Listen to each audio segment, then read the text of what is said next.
So Chris Nolan's Oppenheimer is a monumental, mountainous new peak for Chris Nolan as an artist. This movie is one of his best films, and it's amazing because it's unlike anything he's ever made, while simultaneously being similar to a lot of the projects he's worked with. It has a similar opening, middle, act, and ending with the same kind of rampant score, the music that ramps up and gets more exciting, the same quiet moments, but also the same exciting, propulsive moments that, while in this film are muted with silence, it still has that same Chris Nolan energy.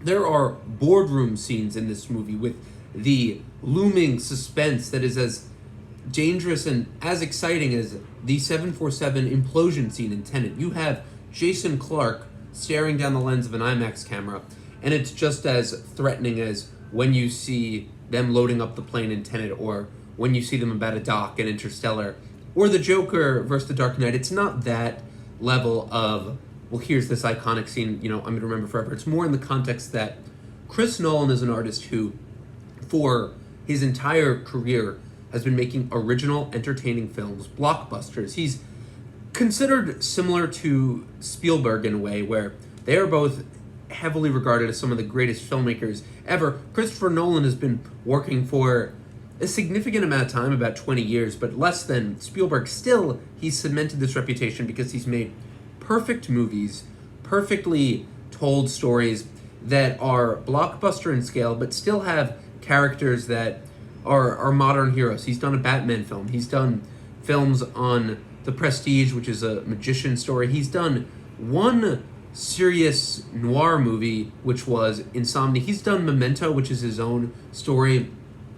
But it's odd to me that he's only made several very mature works, which feel almost different from the Nolan we know, because he mostly does these blockbuster films, right? And to see that he did Insomnia back in 2002, and then he did Dunkirk in 2017, and then he made Tenet, which seems like Christopher Nolan just kind of doing whatever he wants. It seems like he kind of made Inception, which was this high-concept thriller, clearly inspired by movies like Paprika, The Matrix. However, it had his own spin to it. Then Tenet, it didn't have that heart that Inception had, so it did kind of feel a little more cold, and people did not like that one as much. But I love Tenet. I love Tenet because it's a puzzle box movie, and it's more of a mystery box than his other works. But then he makes Oppenheimer, which is a perfect, consistent flow in Nolan's film, his filmography. It's a perfectly synthesized blend of pacing and movement.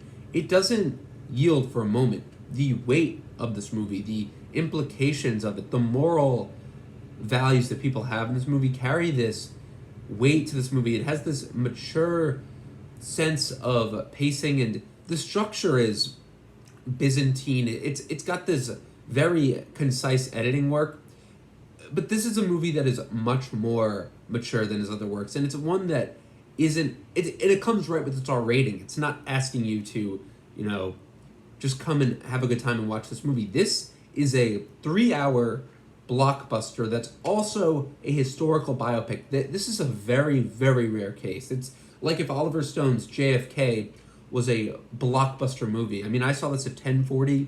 It was packed. People were clapping when this movie started. It's really a great existential horror as well as courtroom drama. It's funny that this came out alongside Barbie, because Barbie is existential, right? But this has not similar themes. I'm not going to get into that. I think we're just in the hype of the Barbenheimer weekend. So fun that you can enjoy both movies. But I do feel that Oppenheimer is, while Barbie is honestly it was more enjoyable. I was laughing, my ass off watching it. And then I saw Oppenheimer after, but Oppenheimer is clearly the better film. And I say that because, they both have great soundtracks. Like, if we're just going to compare them, they both have great design. Barbie flew by, but this was my first watch of Oppenheimer. I think on a second watch, it might fly by even more because I kind of know what's coming. And Oppenheimer takes its time. It's structured in a way that you kind of don't want to have that rhythm of Dunkirk where it's just exploring. Here's the land, here's the sea, here's the air, and it's almost like a very consistent pattern. And that movie was also 105 minutes. It was PG-13. It was Nolan's shortest film, and it was very simple in its execution. But Oppenheimer is almost the opposite. He doesn't provide an easy answer for what the structure is supposed to mean, what's the beginning, what's the end. It mostly becomes this structure that once we get towards the end of the film, we see where everything is, what the black and white is meant to represent, because it's told in fragmenting parts, very similar to Memento. Memento almost seemed like a trial run for Oppenheimer with how it explores time and how it explores structure.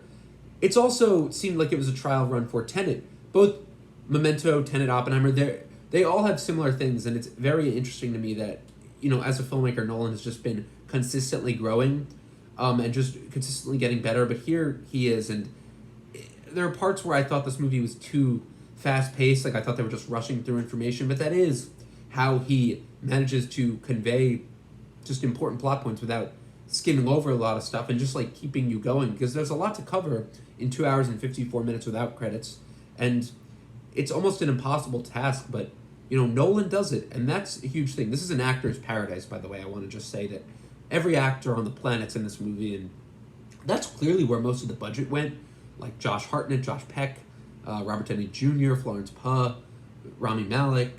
It has Matthew Modine. Everyone is in this movie, and Cillian Murphy gives an excellent performance. Emily Blunt is very good. She is good with what she has to work with. I didn't think she was fantastic. Matt Damon just reminded me of himself. Robert Downey Jr. will likely get an Oscar nomination. Kenneth Branagh, Dan Dehaan, David Krumholtz, Alan Ehrenreich, and Casey Affleck appear in this. I'm like, oh, look, they're in this. But overall, this was an incredible movie. It really is this towering achievement from Chris Nolan. I'm very excited to rewatch it because it's, again, a movie that I feel is so epic, and it's telling this large story just about one man, but so much goes into that there's so much you just have to unpack and digest. So I think upon a second watch, it's going to be much more, it'll just have a much better flow to it. But I really liked it. I mean, I think this is one of Nolan's best. I think it ranks above The Dark Knight, just in terms of its quality. This is a very difficult thing to say, because you could be like, well, The Dark Knight's a more fun movie, but Oppenheimer is better made. Like, there's an argument to be had there, but I do think there's something very mature about Oppenheimer, and it takes risks that The Dark Knight never did. It's less safe than his other films, and it's just a daring, very great blockbuster / biopic. So I loved it. Let me know what you guys thought of Oppenheimer. And guys, thank you for watching my review, and make sure to see it again in IMAX.